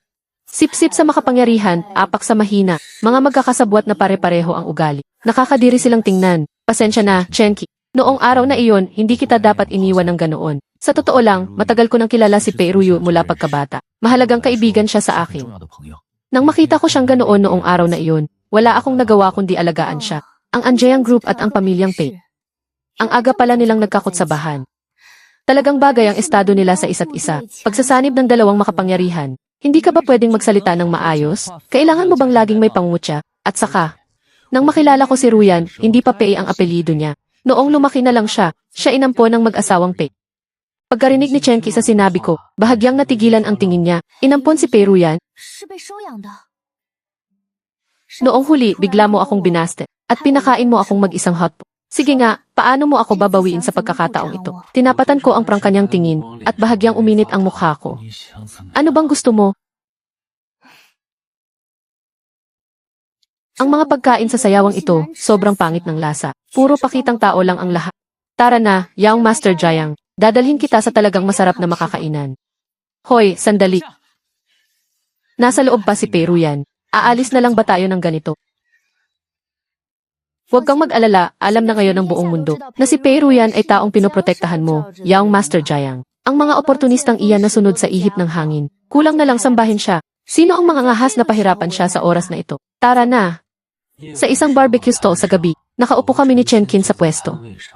Hoy, dahil ikaw ang tagapagmana ng Ungroup, anak ng babaeng iyon, bakit ka pa nakatira mag-isa sa ganoong lumang maliit na apartment? Bakit ka naman sigurado na ako ang tagapagmana ng Ungroup? At saka, sino bang nagsabi na kapag mayaman ka, kailangan mong tumira sa malaking villa at magmaneho ng luxury car habang laging sentro ng atensyon araw-araw? Huwag kang sumingit. Ano ba talaga ang relasyon mo sa presidenteng si Anne? Mag-ina ba, kamag-anak? O siya ba? Totoo, siya ang nanay ko. Pero simula nang mawala ang tatay ko, nagbago siya. Lahat ng mayroon siya, pati ang sarili niya, ibinigay niya sa tinatawag niyang karera. Tungkol naman sa akin, pagkasabi ko niyon, malungkot akong napayuko. Parang nakarelate siya sa mga pinagdaanan ko. Tumingin siya sa akin ng mapula ang mga mata. Parang may gustong sabihin pero nag-atubili. Naaalala mo pa ba noong una tayong nagkita? Hindi ba sa universidad naman talaga tayo unang nagkita? Noong una mo akong makita, kumakain ako ng barbecue sa food street ng University Town. Tapos bigla kang sumugod at hinalikan mo ako. Napansin kong namula ng di natural ang dulo ng tenga niya. Tumingin siya sa akin at ngumiti ng tuso pero kaakit-akit. Tayo na lang kaya? Hindi alam ni Yaran kung ano ang sasabihin. Ang dapat sana'y maayos na kainan, maaga naming tinapos. Lunes ng umaga, maaga akong dumating sa classroom. Pagkapasok ko pa lang, nakita ko sa ibabaw ng mesa ko, ang mga maayos na nakapak na sandwich, boteng gatas, at perpektong pritong itlog. Tiningnan ko ang almusal na nakalatag sa buong mesa ko, at ang mga kaklase sa paligid ay punong-puno ng inggit habang nakatingin sa akin. Atchen, dumating ka na. Baka kasi hindi ka pa nag-aalmusal, kaya may binili lang ako para sa'yo. Tingnan mo kung alin ang gusto mong kainin. Habang nagsasalita, pumasok si Chenkin mula sa pinto. Atchen, may dala akong almusal para sa'yo. Kakaluto lang ng lahat ng ito. Kainin mo habang mainit pa. Pagkasabi niya noon, napatingin siya sa almusal sa mesa ko at sa marka ng mga dekorasyon sa packaging at may dumaan na bahagyang pagbabago sa mga mata niya. Pero yan, bakit hindi mo ilagay ang almusal mo sa sarili mong mesa? Bakit dito mo pa inilagay kay Atchen? Ipinagyayabang mo ba na sa inyo galing ang almusal na binili para kay Atchen? Kung kakainin niya o hindi, siya ang bahala. Ikaw lang naman ang pakialamera. Yang dala mo, ikaw na lang ang kumain. Ayaw kainin ni Atchen ang dala mo. Ang gusto niyang kainin ay ang akin. Talaga ba, Atchen? Ayaw mo talaga ng inihanda ko para sa'yo? Ah, ito kasi. Haha, sa totoo lang, nakakain na ako ng almusal. Busog na busog talaga ako. Kayo na lang ang kumain ng mga ito, huwag sayangin. Buti na lang tumunog ang bell para sa klase. Kaya nakaiwas ako sa isang sakuna. Pero kahit makaiwas ako sandali, hindi naman ako makakaiwas habang buhay. Atchen, hindi natuloy ang hotpot noong nakaraan at hindi ako natuwa. Tara, dapat mabawi natin iyon ngayong tanghali. Mabilis na lumingon si Peruyan at nakipagtalo sa kanya. Nakapag-usap na si Atchen na sabay kaming manananghalian. Ikaw na lang ang kumain ng hotpot mo. Tiningnan ko silang dalawa na walang gustong magparaya, at wala akong nagawa kundi ngumiting alanganin sa tabi. Sa huli, kaming tatlo ay naglakad ng magkakatabi sa campus. Si Chenkin ay nasa kaliwa ko, at si Peruyan naman ay nasa kanan ko. Grebe, ano bang meron sa lalaking to? Bakit parehong umiikot sa kanya ang dalawang napakagandang babae? Tingnan mo naman kasi kung gaano siya kagwapo. Maganda rin ang aura niya. Narinig mo na ba? Mukhang si Xiang Chang ay may kaugnayan sa sikat na An Group. Kaya pala, kitang-kita namang hindi siya mukhang ordinaryong tao. Parang likas sa kanya ang ganoong karangyaan. Sa buong daan, kung saan-saan sa campus ay may mga bulong-bulungan tungkol sa akin. Mula nang magpakita ako sa sayawan, mas kumonti na sa campus ang mga panlalait sa akin at mas dumami ang pag-usisa at paghanga. Sinulyapan ni Chenkin si Peruyan na nasa tabi ko. May isang epal dyan, sa araw, mas maliwanag pa sa araw mismo. Wala talagang pakiramdam. Tiningnan naman ni Peruyan si Chenkin at may bakas ng pagkainis sa mga mata niya. Hindi pa sigurado kung sino ang totoong epat. Hanggang sa makarating kami sa pinto ng hotpot restaurant, hindi pa rin sila bumitaw. Sa loob ng hotpot restaurant, kaming tatlo ay pumwesto sa tigi-isang gilid sa palibot ng hotpot. Maingat na inilagay ni Ruyan ang nilutong hiwa ng kordero. Sa mangkok ko, Atchen, kumain ka pa ng mas maraming karne. Masyado kang payat. Ano siya, walang kamay o paralitiko ba? Kailangan mo pa ba siyang subuan ng ulam? Binaliwala lang ni Peruyan ang sinabi ni Chenkin. At maasikaso pa rin akong sinandukan ng ulam. Napasingit ng tunog si Chenkin. Pagkatapos ay iniunat niya ang katawan. At ang ulam na isinandok ni Peruyan sa mangkok ko ay nilipat niya sa sarili niyang mangkok. Pagkatapos noon, mapanuksong sumulyap siya kay Peruyan. Salamat ha! Salamat! Gusto ko rin sanang tikman ang karne na to. Luma na ba? Sakto namang tumunog ang doorbell. At pumasok din sa hotpot restaurant sina Songting at Songnoo. Kuya! Tingnan mo, nandito rin si Ate Ruyan. Lumingon kaming tatlo at nagkatitigan kami nila. Nakiting lumapit si Songting at sinabi sa amin, Ruyan, ang swerte naman, naparito ka rin para mag-hotpot. Siang Shen, nandito ka rin pala.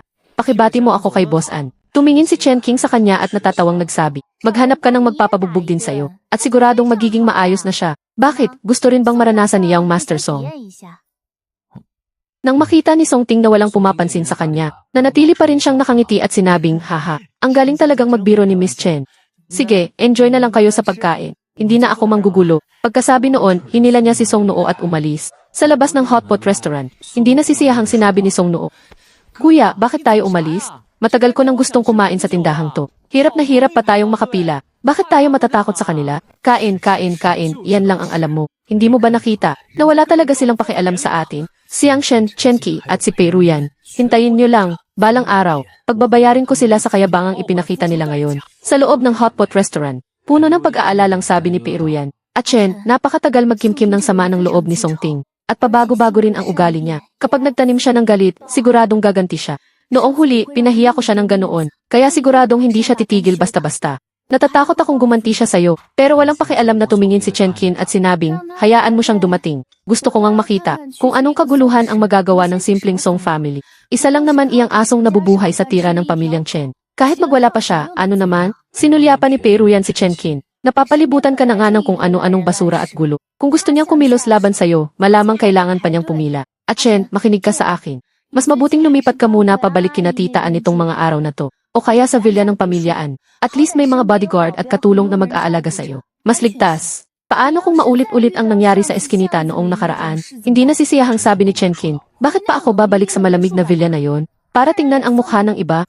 E di sa akin na lang siya tumira. Malaki ang lugar ko. At maayos din ang seguridad. Si Song Ting.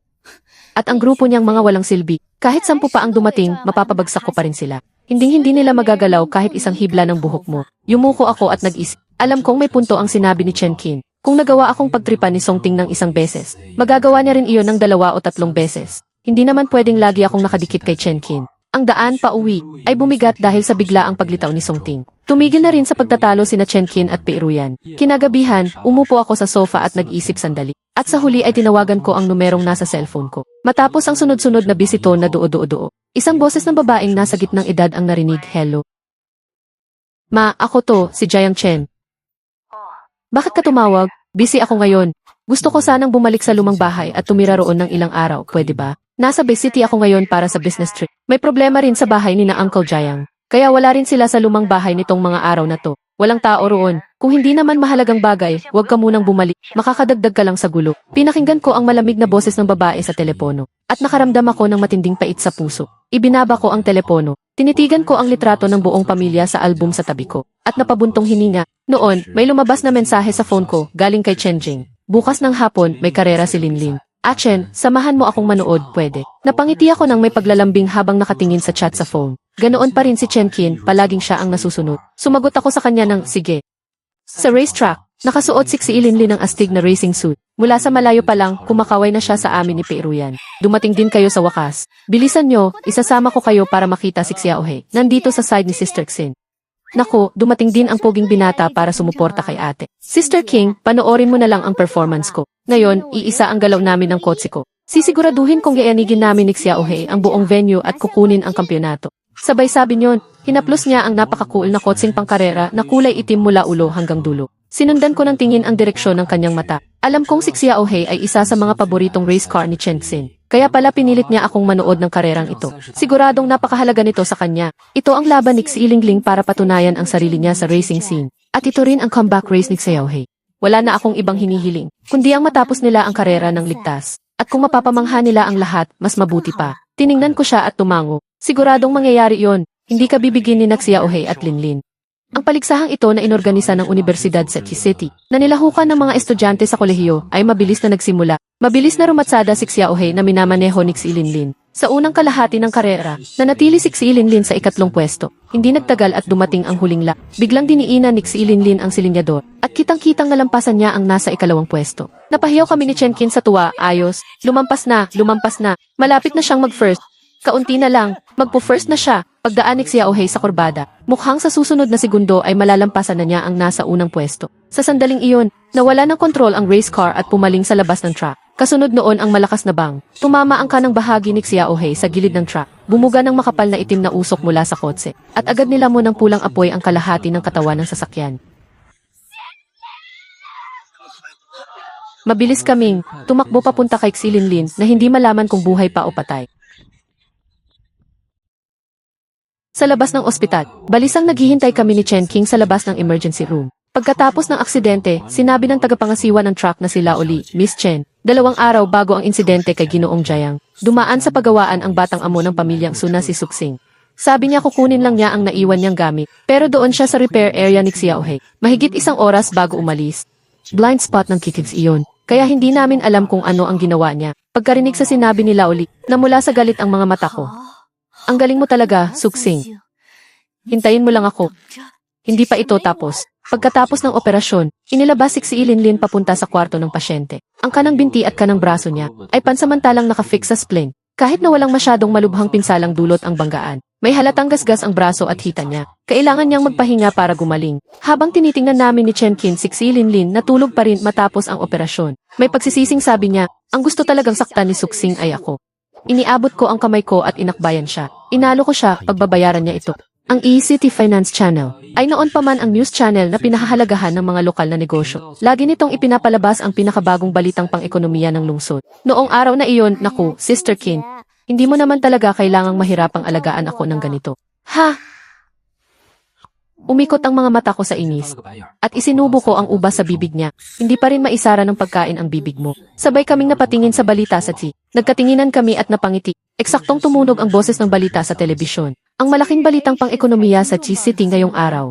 Ang tagapagmana ng sugroup na si Suksing, kagabi, ay pinalibutan ng mga pulis sa isang presidential suite ng isang 5-star hotel. Lumipat ang eksena, tarantang umiiwas si Suksing sa kamera. Ayon sa masusing investigasyon ng mga kinaukulang departamento, sa mga nakaraang taon, ang Sushai Group ay nasangkot sa maraming malulubhang iligal na gawain. Ang market value ng Su Group ay naglaho magdamag. Maraming stockholder ang nagtipon sa ibaba ng Su Building para maningil ng sagot. Nakatitig si Ilinlin sa balita ng dilat ang mga mata, pati ang ubas sa bibig niya nakalimutan niyang nguyain. Grabe, Ate King talaga. Ikaw nga iyan, ang bilis at ang lupit mo naman. Deserve ng gagong si Suksing.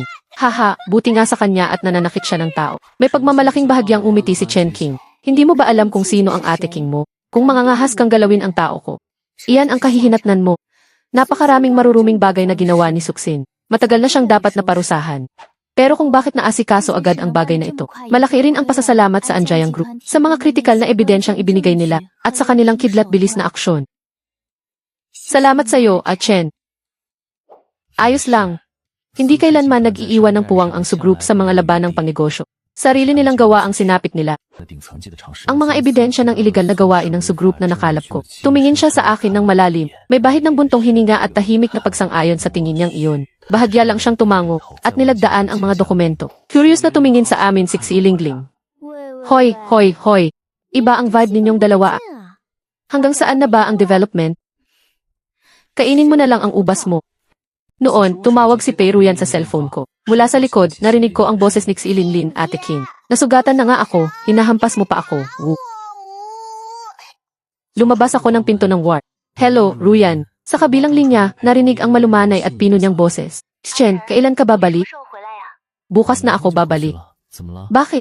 May gusto sana akong sabihin sa iyo ng harapan. Hintayin na lang natin pagbalik mo bukas. Kakasagot ko pa lang sana. Nang lumabas si Chen King mula sa ward, inagaw niya ang cellphone ko at sinilip ang contact name. Sa kaagad pinatay ang tawag ng walang paliwanag. Ano nang sinabi niya sa'yo? Gusto ka na naman ba niyang ipatawag palayo, ha?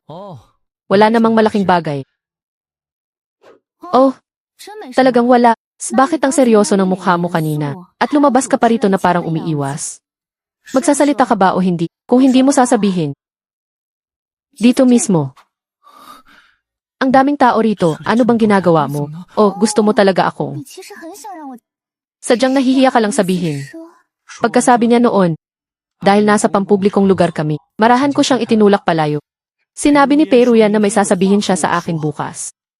Ano naman kayang kailangan niya? Pagkatapos kay Song Tian, ikaw naman ang hinahanap niya. Ang pinakamalaking negosyo ng Pei Group ay ang maghanap ng mapapangasawa. Aba, ikaw talaga. Tutal, hindi naman tunay na anak ng mag-asawang Pei si Ruyan. May sarili rin siyang mga paghihirap. Pare-pareho lang silang masasama. Kinabukasan ng umaga sa silid-aralan. Tiningnan ko si Peiruyan at nagtanong, Ruyan, ano nang nangyari? Bakit mo ako hinahanap? Mamayang tanghali, pumunta ka sa rooftop. May sasabihin ako sa'yo. Tumango ako sa kanya. Sa gilid ng paningin ko, nakita kong walang kurap na nakatingin sa amin si Chen King. Tanghali sa rooftop ng paaralan, nakatayo si Peiruyan sa tabi ng rehas, at pinapalipad ng hangin ang mahaba niyang buhok. Naninigarilyo. Ah, Chen. Dumating ka na. Medyo nahihiya siya, at alanganing nagsabi, may gusto sana akong sabihin sa'yo ngayon. Gusto kong magpanggap kang nobyo ko. Nagulat akong tumingin sa kanya. Magpanggap, pagkatapos na nangyari noong nakaraan, nalaman ng mga umampon sa akin ang tungkol sa atin. At mula noon lagi na nila akong pinpressure. Alam mo naman, hindi nila ako tunay na anak. At nitong mga nakaraang taon napipilitan din akong lumapit kay Song Ting. Sa klase ng taong ganoon, gusto ko lang sanang magpanggap ka sandali. Basta makita lang nilang may karelasyon ako. Baka hindi na nila ako pilitin ng husto. Pwede ba? Kung ayaw mo naman. Ayos lang din nalungkot si Peiruyan at yumuko. Tiningnan ko siya, naalala ko si Suruyan na humarang sa harap ko. Nangangako ako sa iyo. Pero hindi naman talaga tayo tunay na magkasintahan. Alam mo naman.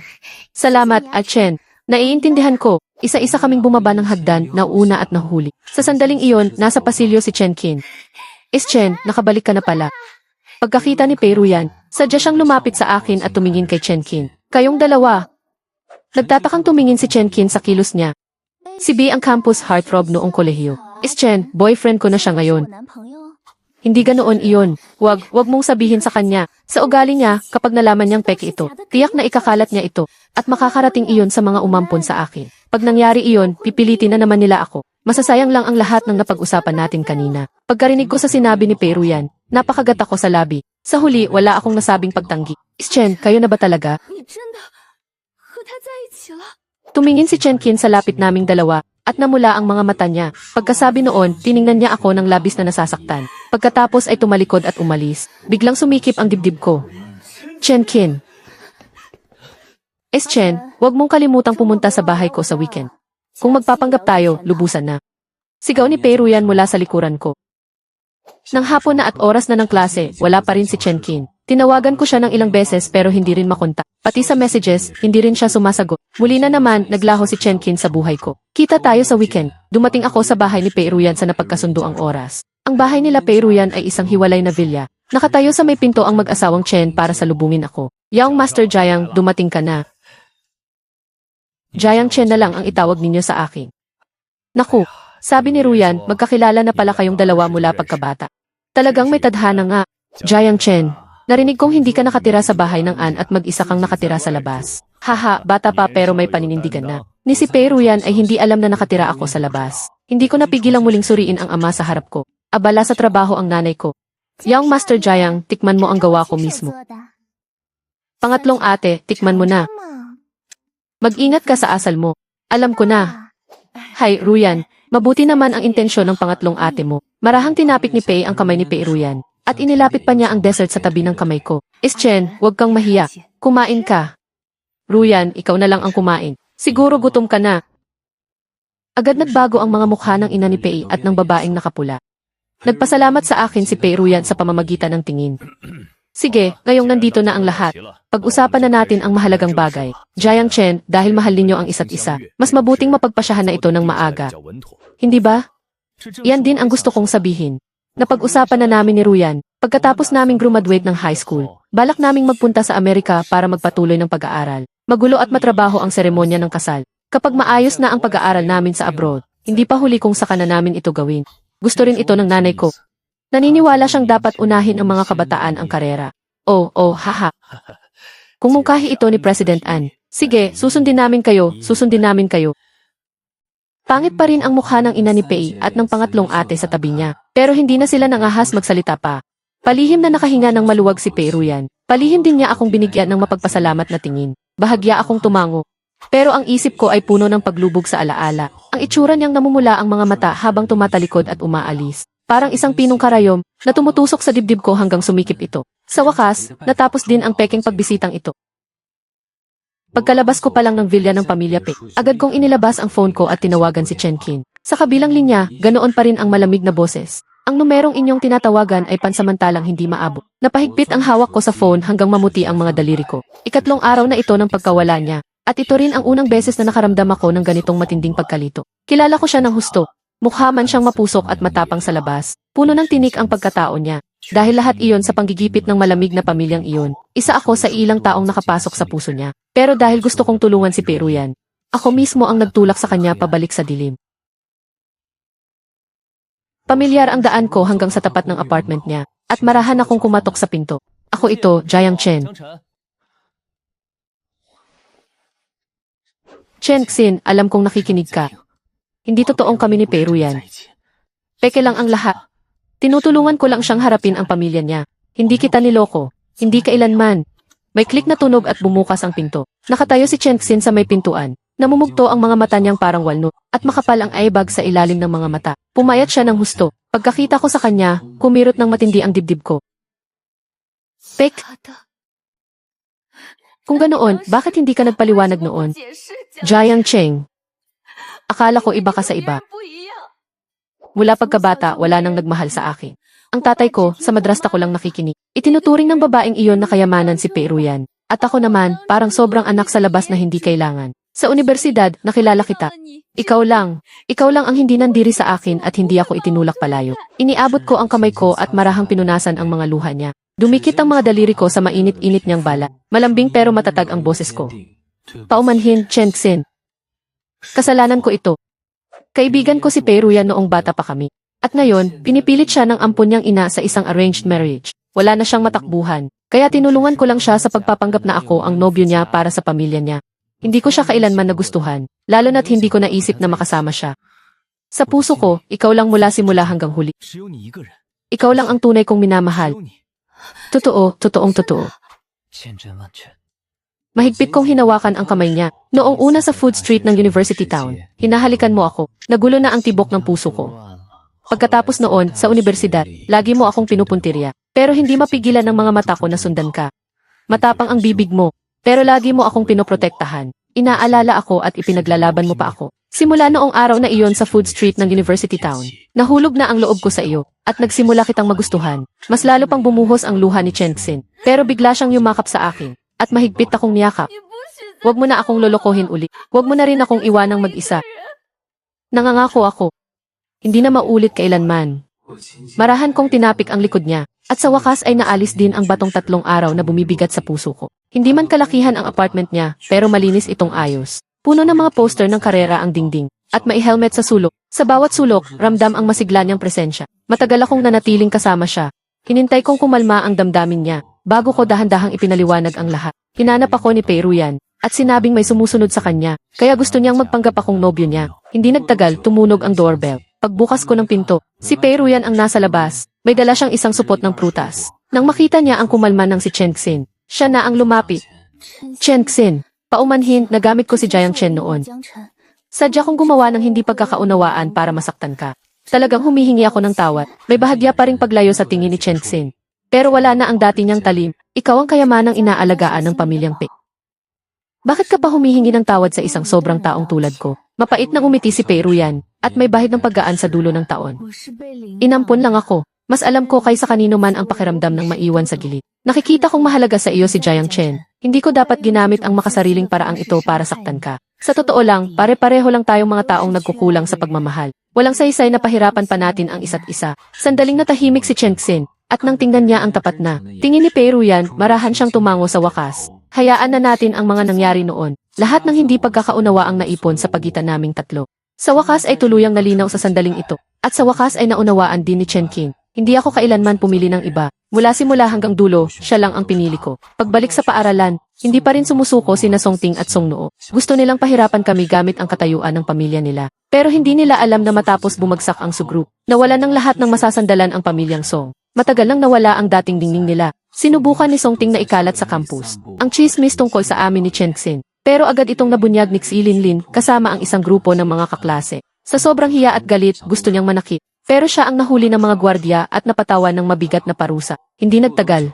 Tuluyang naputol ang daloy ng pondo ng Song Group at idineklara itong bangkarote. Mula sa mga mayamang binatang dating nasa tuktok sina Song Ting at Song Noo, naging mga bagsak na anak mayaman na iniiwasan ng lahat. Sa huli, lumipat sila ng paaralan at umalis sa Xiangzhou. Hindi na sila muling nagpakita sa No Isa High School. Nang makita ng madrasta ko at ng pangatlo kong ate na maganda ang relasyon namin ni Peruyan, hindi na rin sila nangahas na basta na lang siya ipakasal para sa alyansa. Sa wakas, nakawala si Peruyan sa pagkakagapos at nakapagpokus sa pag-aaral. Patuloy siyang umusad tungo sa pangarap niya. Pagkaraan noon, ilang beses ding hinanap ni Chen Hui si Chen Qin para bumawi sa mga pagkakamali niya.